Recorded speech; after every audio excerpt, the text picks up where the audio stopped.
My name is Jonathan Dawson. I was 10 years old when this happened. A night that tested our courage more than any storm or stranger before. Before we start, if you enjoy prairie stories and Wild West adventures, please like, share, and subscribe. We post new episodes regularly, and your support helps keep these stories alive. It was a bitterly cold night in November.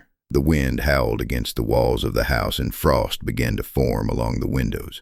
We were gathered around the fire after supper. Ma was sewing, Pa was mending a broken lantern, and Annie was curled up with Clover, half asleep in her lap. Concerned, Pa noticed something strange first. The animals were restless. Clover was barking steadily, not her usual excited bark. Pa grabbed the lantern and motioned for me to follow him. We stepped into the cold, crunching frost with our boots. The barn door creaked open, and inside, near the far stall, we saw him. A man hunched low, hiding behind a feed barrel half buried in hay. His eyes were wide with fear. His clothes were torn, and he clutched his hands tight to his chest as though ready to defend himself with nothing but bones and desperation. He didn't speak.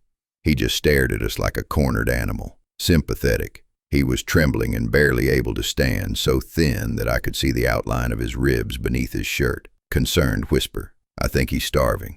Pensive, Ma came into the barn behind us. She took a quick look at the man, then turned and walked back to the house without saying anything. Tense while she was gone, Pa and I stood in silence. The man didn't move. He just sat trembling in the hay, his eyes fixed on us. Pa didn't say anything, but I could tell he was deep in thought, his jaw tight, his hand still gripping the lantern. Hopeful. Soon Ma returned with a blanket and a cup of warm broth. Sympathetic. The man hesitated at first, but when Ma held it out again, he reached out with shaking hands and drank as if it was the first warmth he'd felt in years. Whisper, apologetic. "I'm sorry." Hesitant, he whispered. I don't mean any trouble. I just desperate. I can't go back." Pa nodded, serious. "Are you running from someone?" Hesitant. He hesitated, then gave a small nod, wearily. "I escaped from down near Missouri. Fearful. Slave patrols have been chasing me for days." Sad. His name was Moses. He said it was the name his mother whispered to him before she was sold. He had been on the run for 12 days, eating roots, hiding in brush, and drinking from creeks. Comforting.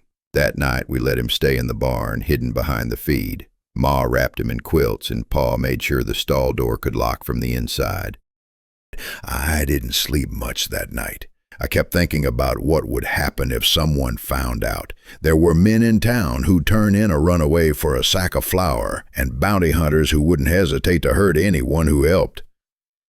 Ma sat up with a lantern most of the night. In the morning, we brought Moses water and bread. Annie gave him her last piece of cornbread. Moses smiled and said, "I haven't tasted kindness like this in years." We let him rest for 2 days. He helped Pa in the barn. Quiet, careful, grateful. On the 3rd day, a rider came up the ridge. We recognized him, a man from town who often asked too many questions. Moses heard the horse before any of us. He ducked behind the barn. The man asked if we had seen anyone strange. He said there was a bounty out, big money for anyone who helped an escaped slave. He eyed the barn and asked if he could take a look. Pa smiled slowly. "You're welcome to look, but watch the boards on the west wall, a snake den back there." The man thought twice and rode off not long after. That night, Ma gave Moses a small leather pouch. Inside were biscuits, dried meat, and a folded map Pa had drawn. "You'll need to follow the river north," she told him. "There's a Quaker family near the border who helps folks like you."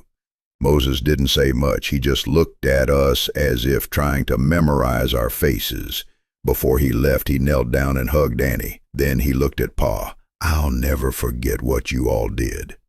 "Never." Pa nodded. "We only did what was right." We watched him disappear into the tree line under a sky full of stars. That night, we didn't just hide a man. We sheltered hope.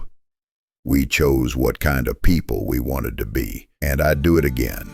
If you enjoyed this story, please share it with someone who loves frontier tales and subscribe for more prairie adventures. Feel free to leave a comment. I'd love to hear what you think. Next time, I'll tell you about the blizzard that nearly buried our home and the secret Ma had been keeping all along. But that's a story for another fire.